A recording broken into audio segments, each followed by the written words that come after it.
Assalamualaikum warahmatullahi wabarakatuh. Selamat pagi anak-anak. Nah, kali ini Mapel Sejarah akan menjelaskan tentang sejarah masuknya Islam ke Indonesia. Oke, pembahasan yang dibahas hari ini yang pertama teori sejarah Islam. Ya, masuk ke Indonesia ada 3 teori. Kemudian yang kedua, nanti kita bahas tentang proses penyebaran Islam di Indonesia. Yang ketiga, mengenal kerajaan Islam di Indonesia. Yang keempat, kita mengenal Wali Songo dan peranan serta cara dakwah beliau. Kemudian peninggalan-peninggalan Islam di Indonesia apa aja nanti kita ketahui. Sebelum kita mulai, kita membaca Bismillahirrahmanirrahim ya. Kemudian masuknya Islam ke Indonesia ini ada 2 jalur utara dan jalur selatan. Masuknya Islam melalui jalur utara itu Islam masuk mulai dari Arab, Damaskus, kemudian ke Baghdad, ke Gujarat, pantai barat India, Sri Lanka, kemudian ke Indonesia. Melalui jalur selatan, ini Islam masuk ke Indonesia ini pertama yaitu dari Arab, kemudian ke Yaman, Gujarat, kemudian ke Sri Lanka, kemudian ke Indonesia. Nah, teori-teori ya masuknya Islam di Indonesia ada 3 teori. Yang pertama teori Gujarat, Mekah, dan Persia. Nah, satu-satu di sini kalian ketahui tokoh yang mengemukakan Gujarat adalah Krishnapel. Ya, Islam mulai dikenal di sini ya, mulai abad ke-7 Hijriah sampai 13 Masehi. Ya, kemudian teori Mekah dikemukakan oleh Haji Abdul Karim Amrullah pada tahun 1958. Ya, kemudian teori Persia dikemukakan Husain Jayadiningrat ya di sini ya. Kemudian penyebaran Islam di Indonesia itu melalui beberapa hal. Yang pertama melalui perkawinan, melalui perdagangan, melalui dakwah, pendidikan, seni budaya, dan yang terakhir melalui tasawuf. Baik, di sini ada kerajaan-kerajaan Islam di Indonesia. Kalau kalian ketahui di sini ada Kerajaan Samudra Pasai. Nanti masing-masing kerajaan berdiri kapan, pendirinya siapa. Pada kerajaan tersebut Islam mulai dikenal kapan sudah dijelaskan di sini, lengkap dengan petanya. Kemudian Kerajaan Aceh Darussalam, Kerajaan Demak, Kerajaan Islam Pajang, Kerajaan Islam Cirebon, Kerajaan Islam Banten, Kerajaan Islam Banjar, Kerajaan Tanjung Pura. Nah, sudah saatnya kenal dengan Wali Songo ya. Kita perkenalkan Wali Songo itu apa? Tokoh Islam yang dihormati di Indonesia, khususnya di Pulau Jawa, karena peran historis mereka dalam penyebaran agama Islam di Indonesia. Ya, di sini ada ke-9 nama Wali Songo dari mulai Sunan Gresik sampai Sunan Gunung Jati.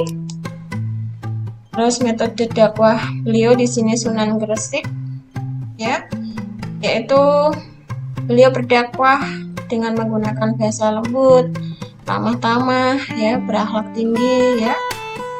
Kemudian masyarakat di sini diperkenalkan dengan bercocok tanam dan bertani.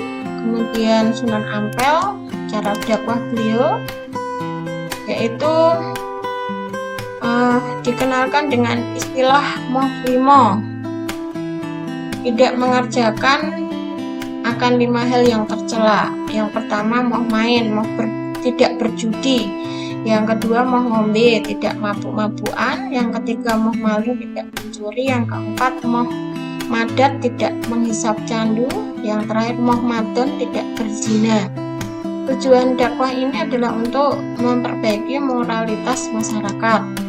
Raden Mahdum Ibrahim, cara dakwah beliau yaitu menggunakan kesenian rakyat untuk menarik simpati ya.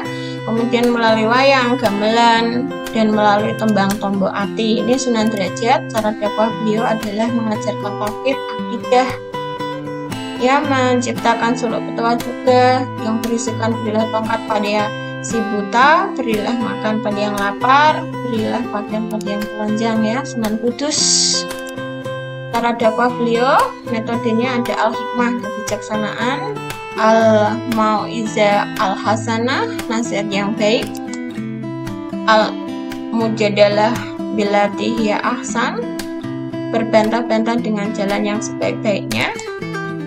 Sunan Giri juga cara dakwahnya yaitu melalui jalur pendidikan, ceramah-ceramah di masyarakat, di pesantren, yaitu menciptakan beberapa tembang, kemudian permainan anak-anak yang islami, kemudian dakwahnya juga melalui perdagangan. Sunan Kalijaga juga menyebarkan Islam melalui cerita wayang yang sudah dimasuki ajaran Islam tentunya ya. Sunan Muria cara dakwahnya yaitu dengan memberikan kursus kepada rakyat jelata. Dan Sunan Gunung Jati di sini cara dakwahnya yaitu Sunan Gunung Jati tidak hanya menguasai ilmu agama dalam berdakwah, tetapi juga menguasai ilmu politik atau kenegaraan, bahkan ilmu pengobatan. Kesemuanya oleh beliau sebagai metode untuk melancarkan dakwah Islam ya. Kemudian menghargai penganut agama lain serta bangsa lain. Selalu bermunajat. Apa itu arti bermunajat? Yaitu berdoa dengan sepenuh hati kepada Allah Subhanahu wa taala. Oke, di sini ada peranan Wali Songo ya dalam penyebaran ajaran agama Islam. Beliau sebagai pelopor perluasan agama Islam. Ya. Sini kalian bisa ketahui. Terus kemudian penyebaran agama Islam di Indonesia ini berjalan dengan cepat karena didukung oleh faktor apa? Yang pertama, syarat masuk Islam sangat mudah, ya. Dan kemudian penyebaran Islam di Indonesia juga dilaksanakan damai tanpa kekerasan, ya. Tetap disesuaikan dengan kondisi sosial budaya yang ada. Ini di sini ada sketsa rupa para wali songo ya. Kalian bisa melihat satu-satu. Perkenalkan di sini juga peninggalan peradaban Islam di Indonesia. Bisa kalian lihat ada makam Sultan Malik Al-Saleh. Ya. Banyak sekali peninggalan-peninggalan Islam. Ya di sini. Ya. Oke, dari kesimpulan materi hari ini, marilah kita senantiasa bersyukur kepada Allah Subhanahu wa taala dan tetap mendoakan kepada para syuhada mubalik agar mereka semua selalu dalam lindungan Allah Subhanahu wa taala. Di samping itu kita berusaha untuk tetap menerima, mengamalkan ajaran-ajaran Islam dengan khusyuk dan istiqomah ya. Diiringi usaha untuk menyebarkan kepada orang lain walaupun sangat sederhana. Oke, kamus istilah di sini kalian bisa ketahui dakwah itu adalah artinya menyiarkan ajaran agama Islam. Syiar itu penyebaran ajaran Islam, mubalik orang yang menyiarkan ajaran Islam. Syahid itu apa? Orang yang mati dalam membela Islam. Tabayun meminta penjelasan ya. Oke, alhamdulillah pembelajaran kali ini saya cukupkan. Ya, semoga bermanfaat. Atas perhatiannya saya ucapkan banyak terima kasih. Saya akhiri. Wassalamualaikum warahmatullahi wabarakatuh. Jumpa lagi dengan materi yang akan datang ya. Oke.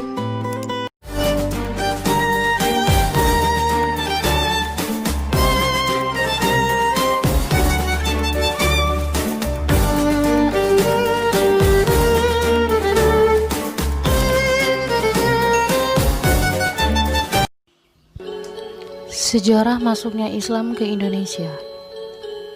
Terdapat banyak teori yang mengulas tentang masuknya Islam ke Indonesia. Namun dalam singkat dapat dijelaskan bahwa teori tersebut terbagi atas 3, yaitu teori Gujarat, teori Persia, dan teori Arabia. Pertama, teori Gujarat mengatakan bahwa Islam masuk ke Nusantara dibawa oleh pedagang India. Kedua, teori Persia juga mengatakan bahwasannya orang-orang Persialah yang datang membawa barang dagangannya. Kedua teori tersebut mengacu pada abad ke-12 sampai 13 Masehi. Teori ketiga yaitu Arabia muncul sebagai antitesa dari kedua teori tersebut, yaitu orang-orang Arab baik dari Mekah maupun Madinah datang langsung ke Nusantara membawa ajaran Islam. Masa ini tepatnya pada abad ke-7 Masehi, yaitu masa di mana kepemimpinan Khulafa Rasyidin Yunani yang berkedudukan di Alexandria, Mesir, telah menyebut memasukkan Nusantara dengan sebutan Barosai, pantai barat Sumatera yang kaya karya akan kapur barus.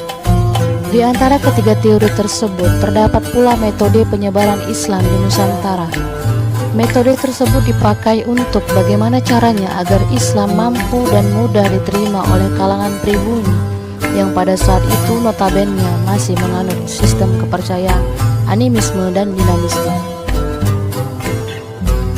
Adapun agama yang datang sebelum Islam ialah Hindu dan Buddha. Maka kepercayaan dan agama pribumi pada saat itu ialah Hindu, Buddha, dan animisme serta dinamisme. Itulah yang dihadapi oleh ulama-ulama terdahulu, sehingga tidak mudah perjuangan mereka untuk mengenalkan Islam ke Nusantara. Mereka berupaya sebaik mungkin untuk bagaimana caranya agar Islam mudah diterima, mudah diterapkan, dan mudah diamalkan. Metode yang digunakan dalam menyebarkan Islam ke wilayah Nusantara ialah dengan melakukan perdagangan, pernikahan, dan mengajarkan ajaran tasawuf, ajaran yang mengajarkan tauhid untuk bagaimana caranya mendekatkan diri kepada Allah dan membangun hubungan hablum minan nas yang baik. Oleh karenanya ajaran-ajaran yang diajarkan oleh ulama-ulama terdahulu seperti Wali Songo, mereka mengajarkan cinta kasih, perdamaian, seni, dan persaudaraan. Hingga tidak ada perbedaan kasta, perbedaan suku, dan agama yang menjadi masalah pada saat itu. Justru Islam hadir sebagai rahmatan lil alamin. Atas berkat itulah Islam mampu diterima dan diamalkan ajarannya dengan baik. Wali Songo membangun fondasi yang sangat apik. Keberhasilan mereka dalam berdakwah membuktikan bahwasanya menyebarkan ajaran Islam itu tidak harus dengan mengangkat pedang. Akan tetapi memenangkan hati adalah yang paling penting. Sebab Rasulullah SAW pernah bersabda, sesungguhnya jihad yang paling besar adalah jihad melawan hawa nafsu. Oleh karenanya, ini pula yang tergambar dalam perjuangan Wali Songo dalam mengajarkan ajaran Islam ke Nusantara.